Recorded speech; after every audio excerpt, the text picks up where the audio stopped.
So has anyone else experienced this before? I recently bought 2 boxes of the Burford Buffs eggs by Clarence Court, and when I got home, they looked like standard eggs. So they didn't have the crown mark on them, which most Burford Clarence Court eggs have on them. You can see here, this is the crown that's usually stamped on top of the eggs.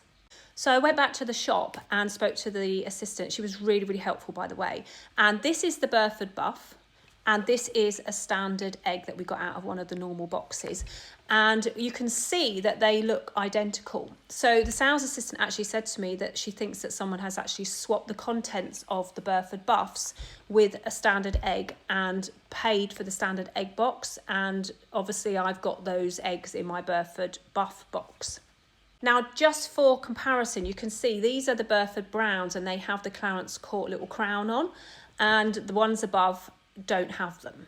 So there's the eggs that I actually bought with no stamp on. So just so that you are aware that apparently this is what's happening in a lot of the supermarkets at the moment. So the more expensive eggs, people are actually decanting those into the less expensive egg boxes and buying them. So the people who are buying the more expensive eggs are unwillingly buying the less expensive eggs, thinking that they're buying the more expensive. Has anyone else had this happen to them?